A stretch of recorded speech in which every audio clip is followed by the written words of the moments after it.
जय सिया राम। तो इस समय मैं फेसबुक और यूट्यूब दोनों पर लाइव हूँ। आप सभी को सादर प्रणाम, नवरात्र की हार्दिक शुभकामनाएं। और आज हम सब लाइव आए हैं और टॉपिक आपने पढ़ ही लिया होगा, शत्रु का नाश कैसे हो। और हो सकता है कि आपको ये लग रहा हो कि आज मैं शत्रु का नाश कैसे हो इसका कोई अचूक उपाय आपको बताने वाली हूँ। कोई मंत्र तंत्र या किसी भी तरीके से मैं आपको ये गाइड करूँगी कि शत्रु का नाश हम कैसे कर सकते हैं। पर सॉरी, ऐसा कुछ भी नहीं होगा। मैं माइक लगाना ही भूल गई, तो एक सेकेंड रुकिए।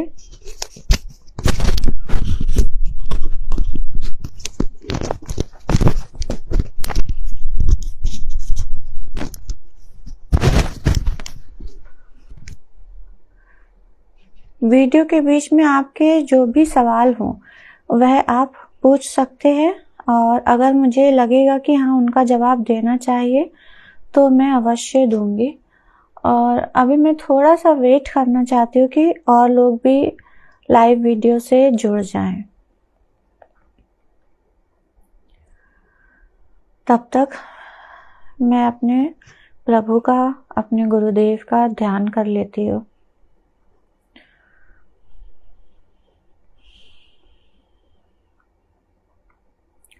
श्री गुरु चरण सरोज रज निज मन मुकुर सुधार, बरनो रघुबर बिमल यश जोदायक फलचारि, सियावर राम चंद्र की जय।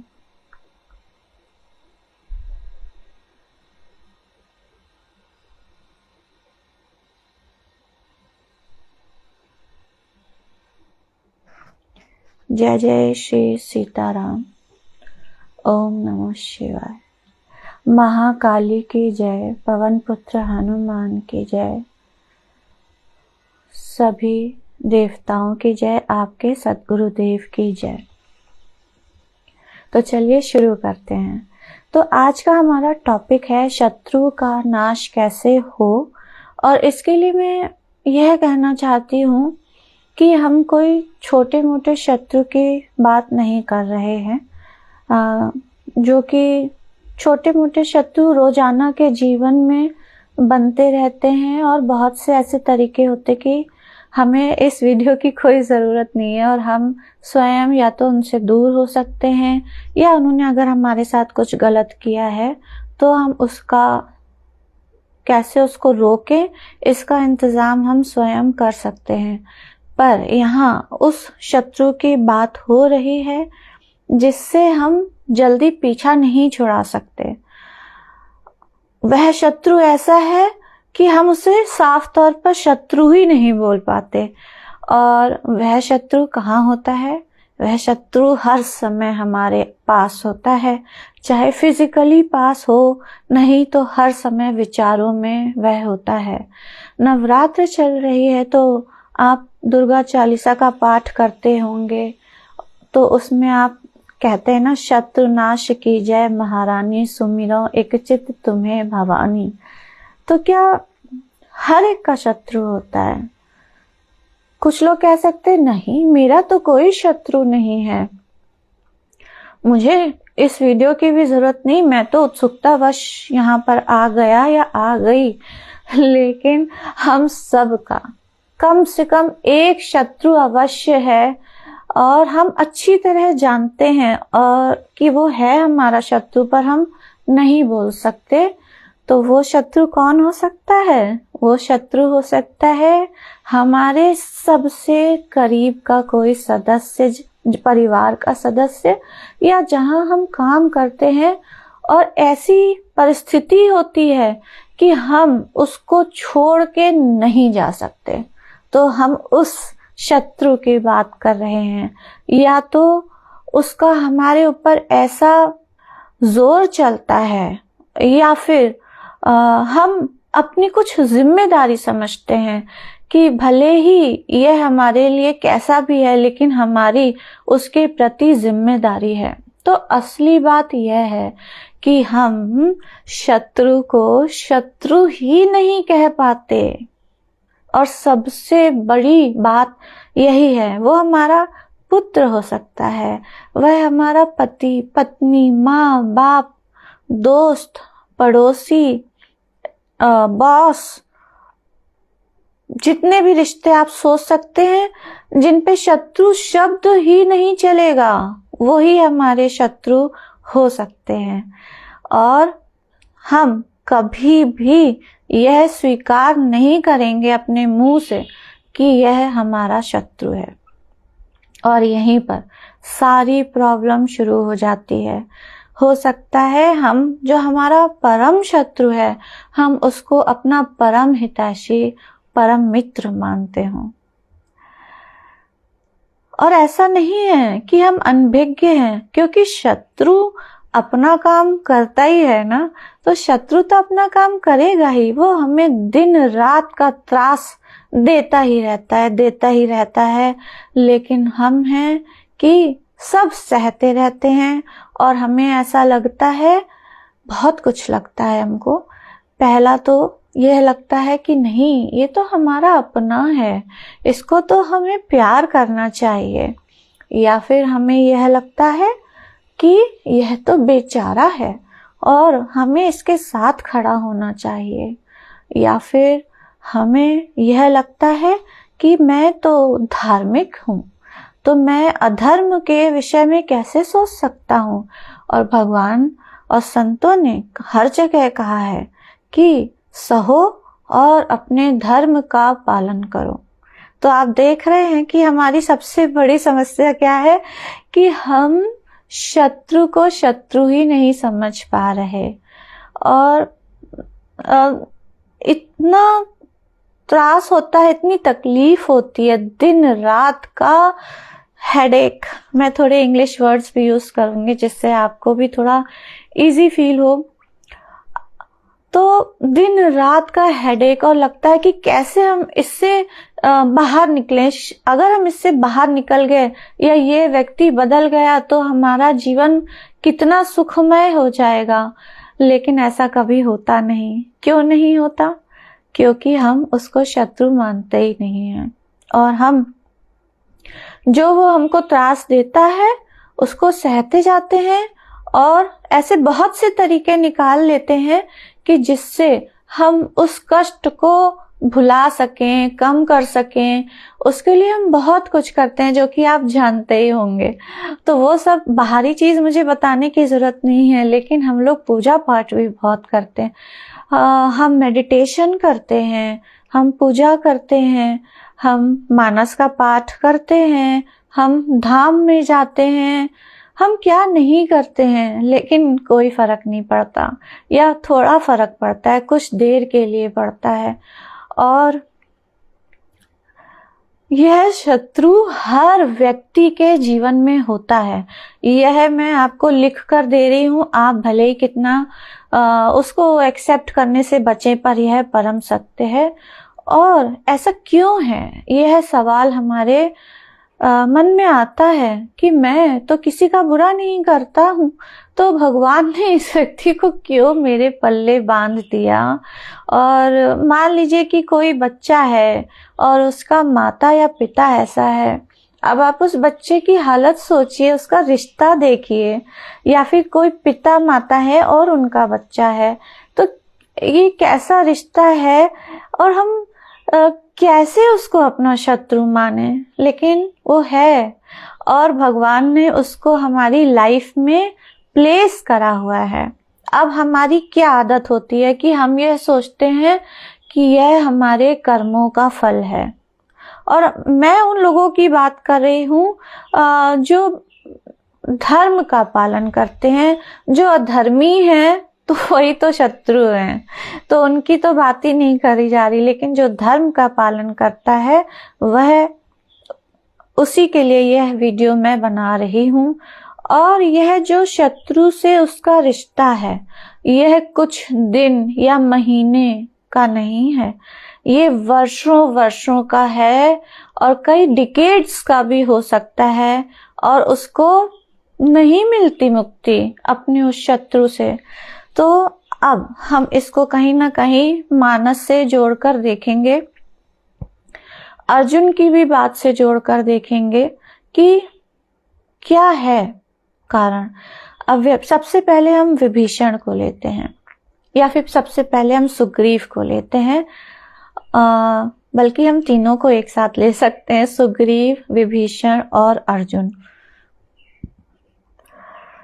हम त्रसित हैं उस व्यक्ति से, जैसे सुग्रीव बाली से था, विभीषण रावण से था, और अर्जुन सारे कौरवों से त्रस्त थे। इस समय अर्जुन नहीं, पांडव कह लेते हैं, सब कौरवों से त्रस्त थे। और यह तीनों, इन्होंने कोई गलत काम नहीं किया, जितने सही काम हो सकते थे वह इन्होंने किए। सुग्रीव का 19-20 हम कह सकते हैं कि उसने कुछ गलत किया तो किया, लेकिन वह उतना ज्ञानी भी नहीं था। तो इसलिए अभी हम लोग मेनली विभीषण और अर्जुन पर फोकस करेंगे। तो विभीषण जी लंका में रहते थे और अर्जुन कृष्ण जी के सखा थे। तो आप यह देखिए कि विभीषण लंका में रहकर हर समय पूजन कर रहे हैं। जब हनुमान जी लंका में जाते हैं तो हम देखते हैं कि वह विभीषण का जो ग्रह है उसमें क्या क्या देखते हैं, तुलसी का पौधा है और सारे वो चिन्ह हैं जो भगवान से संबंधित हैं। और विभीषण जब राम राम कह रहे थे, जब हनुमान जी पहुंचे तब विभीषण राम राम का उच्चारण कर रहे थे। तो मैं आज आप सबको बहुत गहरी बातें बताना चाहती हूँ, और वो इस कैसे मुझे पता चली, क्योंकि ऑब्वियसली मेरी लाइफ में भी शत्रु है, गजब का शत्रु। और बचपन में ही मेरी महाराज जी से दीक्षा हो गई थी, और ऑब्वियसली तब से मैं सारी साधना कर रही हूँ, सब कुछ कर रही हूँ, फिर भी इस शत्रु का नाश नहीं हुआ। क्यों नहीं हुआ? क्योंकि मैंने उसको कभी क्लियर कट शत्रु की उपाधि नहीं दी। क्यों नहीं दी? विभीषण ने रावण को शत्रु की उपाधि क्यों नहीं दी? सुग्रीव ने बाली को शत्रु की उपाधि क्यों नहीं दी? अर्जुन भले ही लड़ने आ गया, लेकिन फिर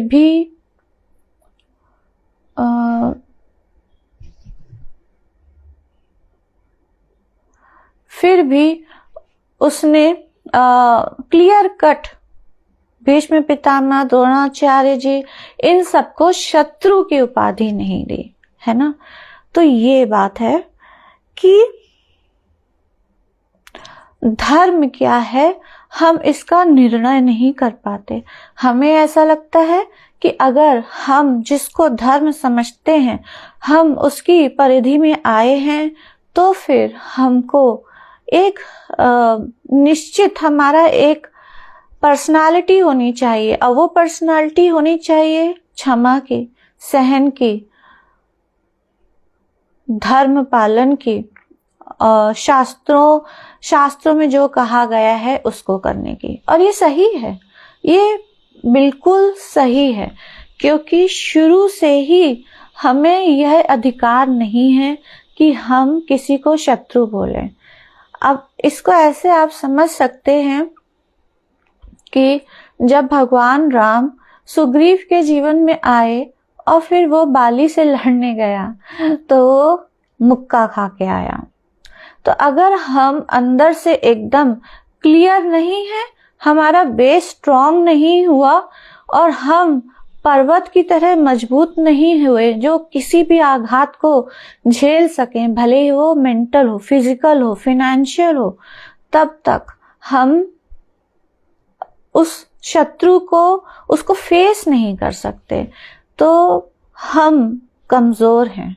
सबसे पहले हमको ये एक्सेप्ट करना पड़ेगा कि हम जिसको अपनी अच्छाई मान रहे हैं वो हमारी अच्छाई है ही नहीं, वह हमारी कमजोरी है। और इस कमजोरी को देख लेना ही सबसे बड़ी विजय है। हम ये जान लें कि वह हमारा भीरुपना है, लेकिन यह हम अचानक नहीं जान सकते। जैसे श्री कृष्ण अर्जुन से कहते हैं कि सारे धर्मों का परित्याग करो और मेरी शरण में आ जाओ। तो सारे धर्मों का परित्याग करने का अर्थ क्या होता है? तो परम पूज्य सद्गुरुदेव युक्त तुलसी श्री राम किंकर जी उपाध्याय हमें बताते हैं कि सर्व धर्मों का परित्याग करने का अर्थ क्या है।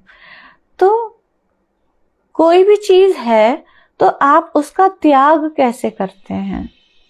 सबसे पहले वो चीज आपके पास होनी चाहिए ना, तभी तो आप उसका त्याग कर पाएंगे। तो सर्व धर्म का परित्याग, इसका यह अर्थ है कि पहले अपने जीवन में आपने सारे धर्मों का पालन किया हो, जितना भी आप अपनी बुद्धि से समझ सकते हैं। सारे धर्म सब कुछ करके देख लिया हो आपने और फिर भी काम नहीं बन रहा हो, और इसमें बहुत समय लग सकता है, बहुत ज्यादा समय लगना ही चाहिए, क्योंकि सब धर्मों का पालन करने में समय लगता है। और सब धर्मों को समझेंगे कैसे आप समझ ही नहीं पाएंगे। आपको लगेगा कि मैं तो समझ गया, लेकिन जब आप करेंगे और तब आप मुक्का खाएंगे, कर्म का मुक्का, बाली का मुक्का, तब आपको समझ में आएगा नहीं, जो मैंने समझा था वो मेरे लिए वर्क नहीं कर रहा है, इसका मतलब कुछ और करना है। और फिर आप कुछ और करेंगे, फिर आप कुछ और करेंगे। आप सब कुछ जब करके देख लेंगे और आप कहेंगे कि अब मुझसे नहीं हो रहा, फिर आप सोचेंगे हो सकता है कि शायद कुछ और बचा है करने के लिए, तो मैं वो करके देखता हूँ, लेकिन वो भी नहीं हो पाएगा। और यह सब कुछ आप कर लेंगे, साम दाम दंड भेद, उसके भी जितने प्रकार, जितने पॉसिबल हैं वो आप सब कर लेंगे, और फिर आप कहेंगे नहीं, मुझसे नहीं हो रहा। आप अच्छा, मैं एक चीज ये बताना चाहती हूँ कि हम सोचते कि चल रही है लाइफ, चला लेंगे, ऐसे ही चला लेंगे, मरना तो एक दिन है ही है, और ठीक है ऐसे ही चला लेंगे, मुखौटा पहन के अच्छाई का, और शत्रु को शत्रु ना समझ के, वो तो मेरा अपना है। जैसे विभीषण रावण को अपना प्रिय भाई, अपना परम हितैषी समझते थे, और अर्जुन ये गुरु द्रोणाचार्य हैं, ये भीष्म पितामह हैं, ये हैं, ये हैं। तो ऐसे ही जीवन काट देंगे हम, और कुछ ना हुआ तो भीख मांग के रह लेंगे, बिल्कुल फकीरों की तरह रह लेंगे। आप फकीरों की तरह भी रह लिए और फिर भी कुछ नहीं हुआ। तो होता क्या है कि भगवान कहते हैं अच्छा तो तुम्हें नहीं समझ में आ रहा है, अब मैं तुम्हें बताता हूँ। द्रौपदी बैठी हुई थी और वो रजस्वला हो रखी थी, वो अपने महल में बैठी हुई थी, और भगवान ने कहा कि तू नहीं समझेगी क्या, चल मैं तुझे समझाता हूँ। और दुशासन गया और उसके बाल पकड़ के उसको घसीटता हुआ जो है राजसभा में लेके आया और नग्न करने की कोशिश करी। तो ऐसे ही भगवान ने शत्रु हमारे जीवन में प्लांट किया था, लेकिन हम सोच रहे हैं कि हम पतली गली से निकल जाएंगे। ऐसा नहीं हो सकता, और कोई न कोई भगवान ऐसी चीज सामने ला के रख देंगे कि हमें जूझने के अलावा कोई रास्ता ही नहीं बचेगा। तो क्या द्रौपदी अब ये स्वीकार कर लेती कि हाँ उतार दो मेरी साड़ी, मुझे नग्न कर दो, लेकिन मैं शत्रु नहीं मानूंगी? ऐसा तो नहीं हो सकता ना। तो आपको भगवान नग्न करने की परिस्थिति पे ले आएंगे और आपको तब डिसाइड ही करना पड़ेगा कि भाई अब मेरे लिए ये युद्ध लड़ना ही है। लेकिन आप सीधे सीधे नहीं मानोगे। तब भी हम लोग इतने हठीले हैं, इतने जिद्दी हैं, इतने कायर हैं कि हम नहीं मानेंगे कि वह मेरा शत्रु है और मुझे लड़ना होगा। क्यों नहीं मानेंगे? क्योंकि फिर जो अच्छाई का बैज लगाए हम लोग घूम रहे हैं ना, ये धार्मिक है, ये सभ्य है, तो हम कलंक के लिए तैयार नहीं हैं। अगर आपको कुछ बैकग्राउंड नॉइज आ रही हो तो उसके लिए क्षमा चाहती हूँ। हम सभ्य हैं, हमने पूरे जीवन धर्म का पालन किया है। मैं धार्मिक हूँ, मैं भक्त हूँ। अगर मैं युद्ध में उतरता हूँ तो मेरे ऊपर कलंक लग जाएगा। आज हम क्या यह नहीं कहते विभीषण के लिए घर का भेदी लंका ढाए? और क्या कोई अपने बच्चे का नाम विभीषण रखता है क्या? रावण की पूजा भले ही लोग कर लें, लेकिन विभीषण की पूजा नहीं। क्योंकि हमें क्या लगता है कि विभीषण भक्त कहलाया सब कुछ, लेकिन देखो उसने अपने भाई की ही पीठ में छुरा भोग दिया। तो यह क्यों है? क्योंकि हम धर्म का मर्म नहीं समझ पाए। और विभीषण लंका में रह रहे थे, वह अपना पूजा कर रहे थे, अपना जप कर रहे थे, जो कुछ भी हो सकता है वो कर रहे थे। पर यदि आप एक दृष्टि से देखें तो भगवान राम ने यह सारा खेल क्यों रचा? लक्ष्मण जी को अलग हटाकर सीता जी से क्यों कहा कि अब मैं एक नाटक खेलने जा रहा हूँ? इसके कई कारण हो सकते हैं, कई दृष्टियां हो सकती हैं इसको देखने की, लेकिन उसमें से एक विशेष दृष्टि थी कि भगवान कह रहे थे विभीषण, मुझे समझ में आ गया है कि तुम कभी नहीं जागोगे, इसलिए अब मैं ही तुम्हारे पास आ रहा हूँ और मैं ऐसी परिस्थिति तुम्हारे सामने पेश कर दूंगा कि तुम बच नहीं पाओगे। तो मैं मेनली आज विभीषण का ही एग्जाम्पल लेकर आपको समझाना चाहती हूँ। सीता जी का हरण हो गया और वह लंका में अशोक वाटिका में रावण के द्वारा बंदी बना ली गई और उनके चारों तरफ राक्षसियों का पहरा लगा दिया गया जो उन्हें डरा रही थी। तो हमें बाद में ऐसा पता चलता है कि जब हनुमान जी सीता जी को ढूंढने आए तो विभीषण ने उनको बताया कि सीता जी कहाँ हैं।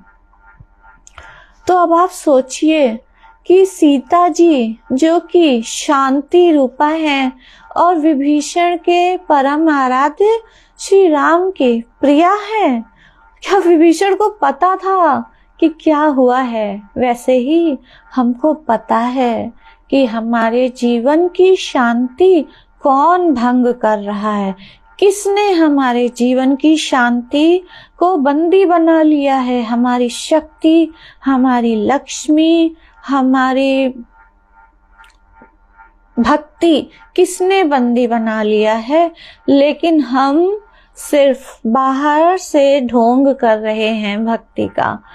हम कहीं ना कहीं हम जानते हैं, यही इस बात इसके द्वारा बताया गया है कि विभीषण जानते हैं, लेकिन उसके ऊपर उनका कोई एक्शन नहीं हो रहा और इसी को मोह कहते हैं।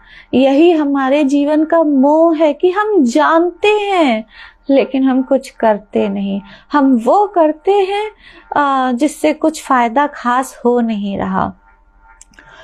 तो ठीक है, हमारी भक्ति ऐसी है कि भगवान राम आ गए और हनुमान जी से मिलन हो गया, हमारा संतों से मिलन हो गया, हमने दीक्षा भी ले ली, लेकिन अभी भी हम वही कर रहे हैं कि हम संतों को भी राम राम कर रहे हैं और हम अपने शत्रु को भी राम राम कर रहे हैं। यही हमारे जीवन की विडंबना है। हम चुन नहीं पा रहे। हम क्यों नहीं चुन पा रहे? इसके बहुत से कारण हैं। शुरू में मैंने आपको कुछ कारण बताए कि हमें लगता है कि हम अपने धर्म से च्युत हो जाएंगे, या फिर हमारी आसक्ति इतनी गहरी है कि हम उस बंधन को तोड़ नहीं पा रहे, या फिर भले ही हमारे सामने संत आ गए, हमारे सामने गुरु आ गए, अनेक अनेक तरीके से वो हमको संकेत दे रहे हैं कि चलो उठो, मैं तुम्हारे साथ हूँ, लेकिन हम नहीं कर पा रहे। फिर हम थोड़ा सा बढ़े, हमें लगा हम अभी भी कर लेंगे, हम अपने शत्रु को प्यार से समझाएंगे, हम उसको दिखाएंगे कि देखो तुम्हारे कर्मों का क्या फल हो सकता है, तो वो मान जाएगा। लेकिन वो नहीं मानेगा। वो क्यों नहीं मानेगा? क्योंकि वो शत्रु है। और फिर जब हम ऐसे ही उसको मना रहे हैं, तब वो हमारे ऊपर चरण प्रहार करता है, इतनी कस के कि हम दूर जा गिरते हैं। तो फिर हमें हमारे अंदर की सेल्फ रिस्पेक्ट को एक धक्का लगता है और हमें लगता है क्या हम इतने निकृष्ट हैं क्या? और हमने क्या कमी ऐसी कर दी अपनी सेवा में, अपने समर्पण में, कि हमको ऐसी लात पड़ी। और ध्यान रखिए, ये लात हमें भगवान पड़वाते हैं कि भैया अब तो आ जाओ, कितने बेशर्म हो, आओ मेरे पास। तब विभीषण रावण के वहां से जाते हैं और भगवान राम के पास आ जाते हैं। अब विभीषण को यह डीप में लगता है कि मेरी जो बेइज्जती हुई और जो मेरा एक हक था वह मुझसे छीन लिया गया। मुझे एक भिखारी की तरह सड़क पर छोड़ दिया गया। तो अब मैं भगवान के पास जाऊंगा और अपना राज्य पाऊंगा उनसे, और भगवान अब मेरी हेल्प करेंगे। तो यह वासना लेकर हम जाते तो हैं भगवान की तरफ, लेकिन अभी भी यह क्लियर कट नहीं है कि यह मेरा शत्रु है। कुछ तो चेंज आया है। अब हमें लग रहा है कि हाँ, हम भी कुछ तो हैं, भक्त हैं। हम भगवान की शरण में जाएंगे तो भगवान हमको स्वीकार करेंगे। और यह होता है, हम जाते हैं और भगवान कहते हैं कि आइए लंकेश। तो भगवान हमें हमारा फ्यूचर बता देते हैं और हम खुश हो जाते हैं। अर्जुन को कृष्ण जी ने अपने विराट रूप में दिखा दिया कि सब मरे पड़े हैं और ऑब्वियसली कि तुम राज्य करोगे। हालांकि भगवान यही कहते हैं कि या तो तुम राज्य करोगे या वीर गति को प्राप्त होगे, एक योद्धा की तरह तुम्हारा नाम होगा। लेकिन कहीं ना कहीं हम यह समझ जाते हैं कि हाँ, विजय हमारी ही होगी, और यह एक लालच हमारे अंदर आ जाता है कि विजय हमारी ही होगी। क्यों? क्योंकि हम अच्छे हैं और अब तो हमें भगवान ने स्वीकार भी कर लिया है। पर असली चीज यहाँ से शुरू होती है कि जो है हमको एक फिल्म दिखाई गई कि विजय तुम्हारी होगी, देखो सब मरे पड़े हैं, और हम खुश कि अच्छा तो फिर चलो अब क्या दिक्कत है, विजयी भी कहलाएंगे। जैसे सुग्रीव को लगा कि भगवान तो मार ही देंगे बाली को, अब मेरा नाम भी हो जाएगा, तो चलो अब चलते हैं। पर जो फिल्म हमको दिखाई गई वो फिल्म थी, और फिल्म बनती है कभी कुछ दिनों में, कुछ महीनों में, कुछ सालों में, कुछ घंटों में फिल्म बनानी पड़ती है। उसका एक एक सीन क्रिएट होता है। हमने तो सिर्फ द एंड देख लिया और अभी बिगनिंग तो शुरू ही नहीं हुई है। और बिगनिंग करनी किसको है?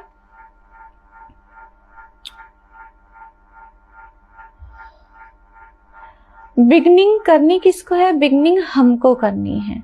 मतलब हम उस कहानी के हीरो हैं। और जैसे भगवान ने पेड़ के पीछे छुप के बाली का वध किया, वैसे ही भगवान आके सामने से हमारे लिए नहीं लड़ेंगे। सारी चीजें दी हैं उन्होंने, हमें शक्ति दी है, अपना नाम दिया है, अपनी साधना दी है, लेकिन हमें ही लड़ना पड़ेगा। और बस यहीं से हमारी सारी सिट्टी पिट्टी गुम हो जाती है कि हम कैसे लड़ें। हम कैसे लड़ें यार? भगवान जी, आपने कहा था कि आप वध करोगे, तो आप मार दो ना, आप मार दो। मैं आपका भक्त हूँ, मेरे जीवन से संकट मिटा दो और मुझे कलंक भी नहीं लगेगा कि मैंने कुछ किया। शत्रु को मैंने शत्रु भी नहीं कहा, भगवान ने मार दिया और मेरे दोनों हाथों में लड्डू और मुंह कढ़ाई में हो जाएगा और बस मेरी होगी वाह वाह और मैं चैन का जीवन जीऊंगा, राजा बन के रहूंगा। सुग्रीव राजा, विभीषण राजा, युधिष्ठिर राजा। लेकिन ऐसे नहीं होता। और तब कई चीजें हमारे मन में आती हैं कि हम क्यों नहीं लड़ना चाहते। जितने भी रीजन मैंने आपको बताए, उसके आगे एक सवाल आता है। पहले मैं देख लूं कोई क्वेश्चंस हैं क्या।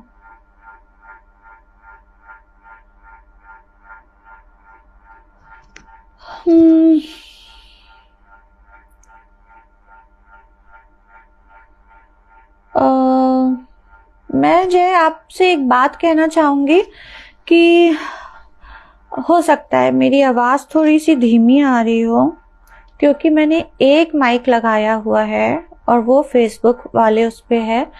तो थोड़ा सा आप प्लीज कानों का और ज्यादा इस्तेमाल करिए और मैं प्रयास करूंगी कि मैं थोड़ी और जोर से बोलूं, क्योंकि किसी किसी को थोड़ा सा सही से नहीं सुनाई दे रहा है। तो कोई बात नहीं, हमें यह डर लगता है कि हमारी एक बहुत कीमती चीज है, कोई तो बहुत कीमती चीज है हमारी जो छीन जाएगी अगर हम लड़े। और वो कीमती चीज कुछ भी हो सकती है। आई होप आपको अब मेरी आवाज ज्यादा साफ आ रही होगी। वो कीमती चीज कुछ भी हो सकती है। वह कीमती चीज हो सकती है हमारा नाम, हमारे अच्छे होने की जो पहचान हमने इतने समय से बनाई है वह छिन सकती है, या फिर हम अपने शत्रु से लड़ने के लिए खो सकते हैं अपने कोई जिगर का टुकड़ा। हम खो सकते हैं अपना सारा पैसा, ऐशो आराम। हम हो सकता है हमको बिल्कुल अकेलापन मिले। ठीक है, तो ऐसी कोई एक चीज है, जैसे कहते नहीं है कि वो राक्षस की जान तोते में थी, तो कोई एक ऐसी चीज है जिसमें हमारी जान बसी हुई है और हमें पक्का पता है कि अगर हमने यह लड़ाई लड़ी तो वह चीज हमसे छिन जाएगी और हम उस चीज के बिना रह नहीं सकते। वो हमारी जान है, जान। अगर वह चीज हमने दांव पर लगाई तो हम मर जाएंगे, ऐसा हमें लगता है। और सबसे बड़ा डर किस चीज का होता है? मृत्यु का। तो अब हम आ जाते हैं युद्ध के मैदान में। जैसे विभीषण को पता था कि जानकी जी कहाँ बंदी हैं, वैसे ही विभीषण को पता था कि रावण कैसे मरेगा, लेकिन उसने श्री राम को नहीं बताया कि रावण कैसे मरेगा, क्योंकि उसको ये लगा कि अब तो भगवान आ गए हैं और ये तो भगवान हैं, यह तो रावण को मार ही देंगे, तो मुझे क्या जरूरत है बताने की। पर यही तो असली बात है कि भगवान शत्रु का वध तब तक नहीं करेंगे जब तक आप अपनी सहमति ओपनली दिखाएंगे नहीं, जब तक आप उस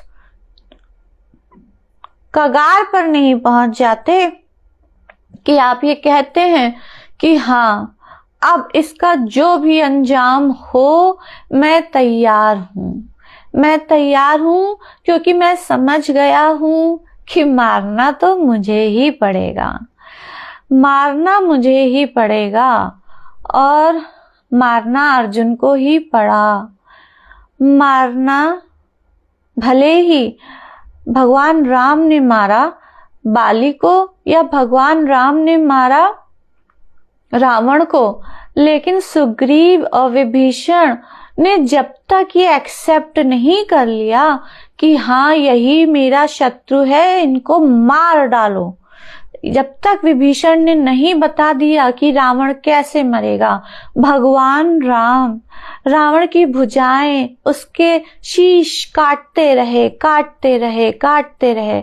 और इसका अर्थ हमारे अपने जीवन में क्या है, क्या आप जानते हैं कि हम सब कुछ कर रहे हैं और हमें लग रहा है कि आज हमारे शत्रु का नाश हो जाएगा, और रोज हमें लग रहा है कि परिस्थितियां बदल जाएंगी और हमारे शत्रु का नाश हो जाएगा। और हम कुछ ना कुछ ऐसी चीजें कर रहे हैं जिससे हमारा कष्ट कम हो। तो जो भगवान उसके शीश और उसके भुजाएं काटते हैं, वही इस चीज को रिप्रेजेंट करती कि हमारा जीवन किसी तरह हम काट रहे हैं, किसी तरह हम पल पल, घंटे घंटे, दिन दिन, हफ्ते, महीने, साल काटे जा रहे हैं, काटे जा रहे हैं। और आकाश पूरा रावण की भुजाओं और उसके शिरों से भरता चला जा रहा है, इतना भरता चला जा रहा है कि अब दिखाई नहीं दे रहा, आकाश दिखाई नहीं दे रहा, इतनी अति हो गई है कि अब कुछ नहीं हो रहा। और फाइनली हमको समझ में आता है, ओहो हम तो लूप में चल रहे हैं, बस हम गोल गोल घूम रहे हैं, गोल गोल घूम रहे हैं, कुछ नहीं हो रहा। हमें लगता है कि आज एक अलग दिन है, हमें लगता है कि आज हमने ये डिफरेंट किया, आज हमने बजरंग बाण का पाठ किया, आज हमने महाकाली कवच करा, आज हमने हनुमान चालीसा करा, आज हम शिव जी के धाम गए, आज हम वृंदावन गए, हमने मांगा हे भगवान मेरी मदद करो, हे भगवान इसका किसी तरह मेरे कष्टों का निवारण करो। लेकिन हमें जो करना था वो हमने नहीं किया। और वो क्या है कि हमको शत्रु को हेड ऑन फेस करना है, कि अर्जुन को अपना गांडीव उठाना है, उस पे बाण रखना है और यहीं पर रुक नहीं जाना, उसको बाण चलाना पड़ेगा। उसको अपने पुत्रों को खोना पड़ा, अभिमन्यु को उसको खोना पड़ा, ये कॉस्ट हमें पे करनी ही पड़ेगी। हो सकता है यहाँ सच में हमें अपने पुत्र को खोना पड़े, भले ही फिजिकली नहीं, लेकिन उससे हम दूर हो जाएं, लेकिन हमें ये करना पड़ेगा, क्योंकि आज हमको फाइनली समझ में आया है कि शत्रु का नाश कैसे होगा। केवल धनुष उठाने से नहीं, केवल उस पे बाण रखने से नहीं, बाण चलाने से। और बाण ऐसा नहीं चलाना है कि उसके दाएं से निकल जाए, बाएं से निकल जाए, ऊपर से निकल जाए या उसकी थोड़ी सी चोट लग जाए। हमको उसके सीने पे बाण चलाना है, हमें उसके मस्तक पे बाण चलाना है, जिससे उसका वध हो जाए। हमको वधकारी बनना है। लेकिन ये कब होगा? जब हम पूरी तरह से भगवान को सरेंडर हो जाएं, क्योंकि यह भी हमारे अहंकार का प्रतीक है कि हम उसका वध नहीं करना चाहते, क्योंकि उसका हमसे यह रिश्ता है, क्योंकि उसका हमसे वह रिश्ता है। अगर वो हमारा माता पिता है, कुछ है, उसने हमें जन्म दिया है, उसने हमको अपनी गोदी में खिलाया है, यदि वह हमारा पुत्र है तो हमने उसके लिए यह सब किया है। और अगर इतना भी कुछ नहीं तो क्या एक मनुष्य को दूसरे मनुष्य को मारना चाहिए? क्या उसको यह भी सोचना चाहिए? क्या उसको यह अधिकार है कि वह सोचे कि वह सामने वाले की मृत्यु ला देगा? और यहाँ असली बात है कि हम समझ रहे हैं कि ये हमें करना है, और इसीलिए यह अभी तक नहीं हो रहा है, क्योंकि हम अभी तक शून्यता की स्थिति में नहीं पहुंचे। शून्यता की स्थिति कैसे है कि सुग्रीव ऐसा मुक्का खाया कि उसका पूरा जबड़ा हिल गया, उसके पूरे शरीर की बुरी हालत हो गई, और तब वह शून्यता की स्थिति में पहुंचा कि ओ माय गॉड, ये तो मेरा शत्रु है, भगवान जी इसको मार डालो, ये है मेरा काल है, भगवान मुझे बचा लो, इसको मार डालो। और अर्जुन विराट रूप देखकर, और यह फिर उसके बाद जब उसने प्रयास किया मारने का, और जब वो नहीं कर पाया, जब शून्यता की उसकी स्थिति आ गई, तो उसको समझ में आया कि भैया बुद्धि चलाना बंद करो। विभीषण को भी जब शून्यता की स्थिति आ गई कि कटे जा रहे हैं, कटे जा रहे हैं, हाथ कटे जा रहे हैं, सिर कटे जा रहे हैं, रावण फिर उसके नए सिर निकल जाते हैं, रावण के फिर नए हाथ निकल आते हैं। हम बहुत उपाय कर रहे हैं कि थोड़ा हमें शांति मिल जाए, थोड़ी मिल भी जाती है, पर जो परम शांति है सीता जी, वह नहीं मिलती, क्योंकि अभी हमारी शून्यता की स्थिति नहीं आई है। हमें लगता है हम कुछ कर लेंगे, हमारे पुण्य काम कर जाएंगे। जब पुण्य का भी बल मिट जाए, हर चीज का बल मिट जाए, मैं नहीं कर सकता, मैं तो कुछ हूं ही नहीं, और जो होगा वह मंगल होगा।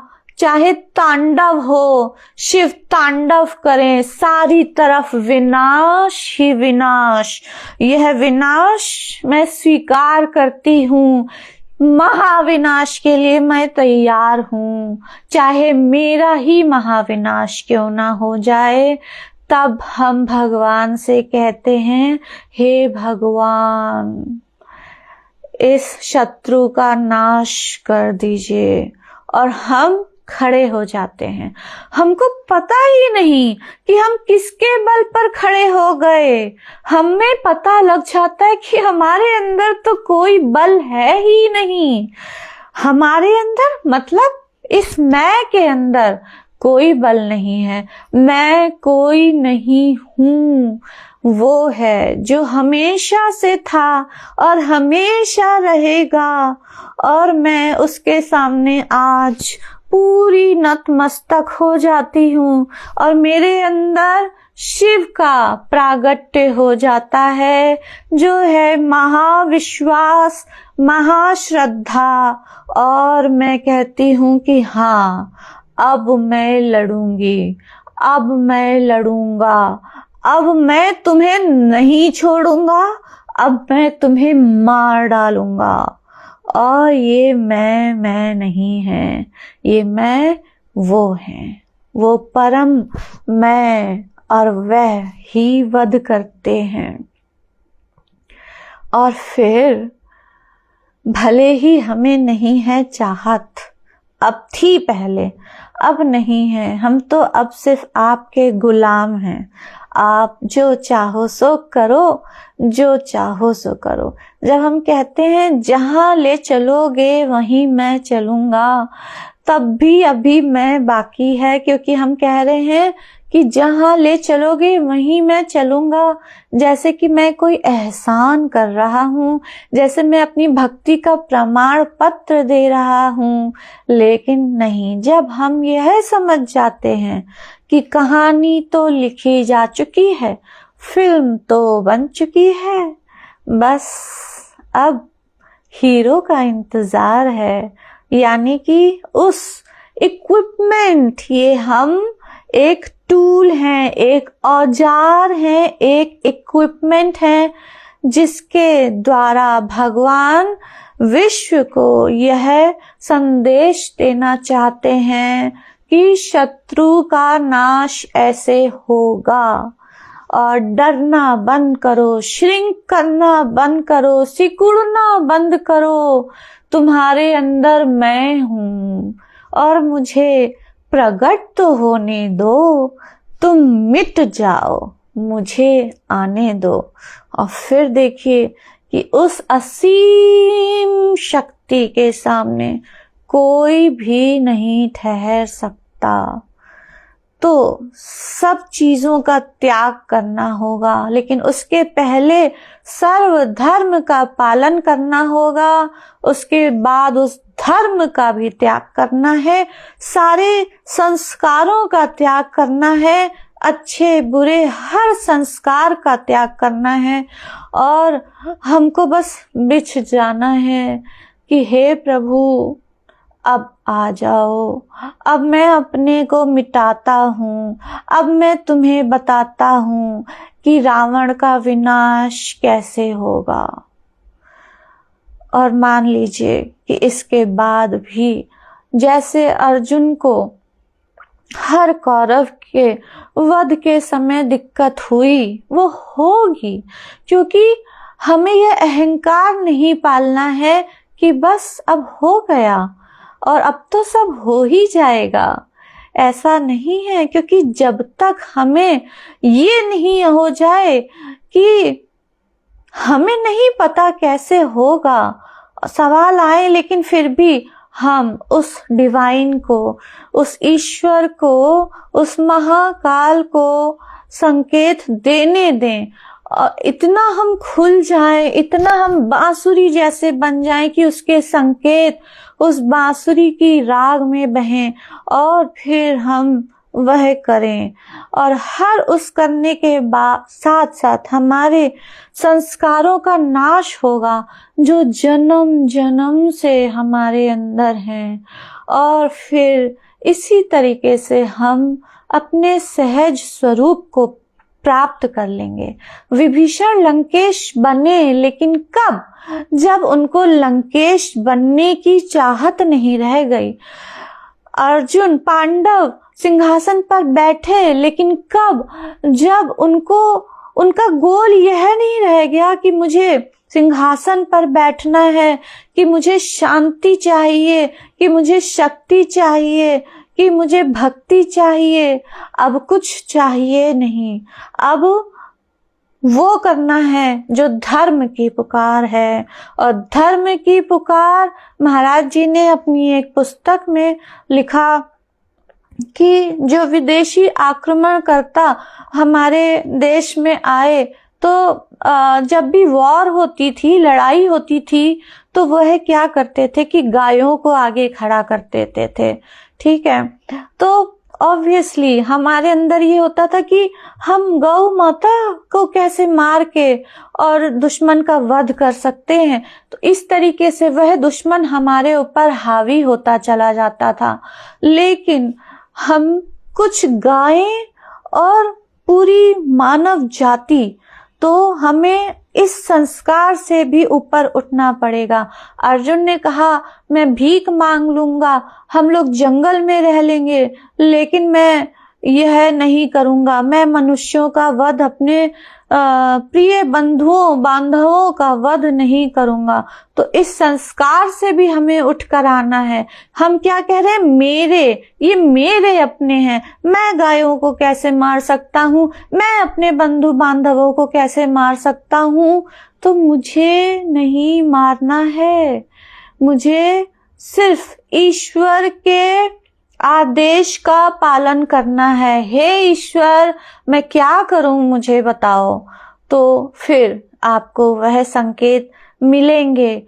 और मैं यह सब ऐसे बता पा रही हूं कि मैं भी अपने सबसे करीबी जो मेरा शत्रु है उसके साथ युद्ध में हूं, और जो उसकी कीमत मुझे चुकानी है ना, वह कीमत मेरी जान है, वह कीमत मेरी जान है। और अब मैंने डिसाइड कर लिया है। और अगर यह वीडियो मैं बाद में बनाती तो कहीं ना कहीं यह होता कि देखो अब तो वो युद्ध हो ही गया, वो जीत ही गई। अब जीतूंगी कि हारूंगी यह मुझे नहीं पता, मैं एक सिनेरियो बता रही हूँ। अब तो चाहे ये कुछ भी बता सकती हैं, लेकिन मैं अपने युद्ध के अंतिम पड़ाव में एंटर करने जा रही हूँ, जिसमें एंटर करने से आज तक मैं बचती रही, सब कुछ मैं करती रही, लेकिन मुझे समझ में आ गया है, भगवान जी ने मेरे सिर पर इतने डंडे बजाए हैं ना कि उन्होंने सारे दरवाजे बंद कर दिए हैं, एक ही दरवाजा खुला छोड़ा है, और वह दरवाजा है कि तुम्हें इस रास्ते जाना है और तुम्हें वह खोना पड़ेगा जो तुम्हारी लाइफ में उससे प्रिय तुम्हारे लिए कुछ नहीं है। और मैं वह खोऊंगी, क्योंकि यह धर्म की लड़ाई है और धर्म के लिए सब कुछ करना पड़ेगा। भगवान यह दिखाना चाहते हैं मेरे थ्रू, आपके थ्रू भगवान यह दिखाना चाहते हैं कि हम अधर्मियों को इतना बल कैसे दे देते हैं। हम कहां से देते हैं उन शत्रुओं को बल? तो भगवान सबसे पहले एक स्ट्रॉन्ग विलेन हमारे सामने खड़ा कर देते हैं, और फिर ये इस जीवन के द्वारा भगवान कहते हैं तुमको उस टक्कर का हीरो बनना पड़ेगा, और उससे एक नंबर बड़ा हीरो बनना पड़ेगा, तभी तो तुम विलेन को हरा पाओगे। और हीरो कौन होता है? जो सैक्रिफाइस करता है, दूसरों का नहीं, दूसरी चीजों का नहीं, उन चीजों का सैक्रिफाइस थोड़ी ना कहलाता है जिनके होने ना होने से आपको कोई खास फर्क नहीं पड़ता। जिनके होने ना होने से आपके होने ना होने का फर्क पड़ता है, उसको असली बलिदान और सैक्रिफाइस कहते हैं। तो प्रिय हमारे भक्तों, शत्रु का नाश क्यों नहीं होता? क्योंकि हम नहीं चाहते कि शत्रु का नाश हो, यही असली बात है। तो जिस दिन हम मिट जाएंगे ना, और वो भी बहुत कठिन है, मैं क्या मिट गई हूँ जो मैं ये वीडियो बना रही हूँ, जो मैं आपको इतना भाषण दे रही हूँ, तो क्या मैं मिट गई हूँ? नहीं, मैंने मिटने के लिए बस हाँ बोल दी है कि ठीक भगवान जी, मैं रेडी हूँ, चलिए करिए जो आपको करना है। तो जब यह स्थिति आ जाएगी तो उस दिन शत्रु का नाश हो जाएगा, और तब होगी राम जी की जय। तो हमें अपनी जय करानी है या राम जी की जय करानी है? हमें अपनी जय करानी है या सद्गुरुदेव की जय करानी है? तो बस उस दिन शत्रु का नाश हो जाएगा। तो इसी के साथ आपसे विदा लेती हूँ। बोलिए महाकाल महादेव शंभु की जय, भद्रकाली महाकाली की जय। बोलिए सद्गुरुदेव भगवान की जय, बजरंगबली हनुमान की जय। हमारे जीवन के रथ को चलाने वाले सारथी श्री कृष्ण भगवान की जय। जय जय श्री सीताराम। तो चलिए युद्ध का डंका बजाएं, युद्ध का शंख नाद करते हैं। जय जय श्री सीताराम। सद्गुरुदेव भगवान अमर हैं। जय हो।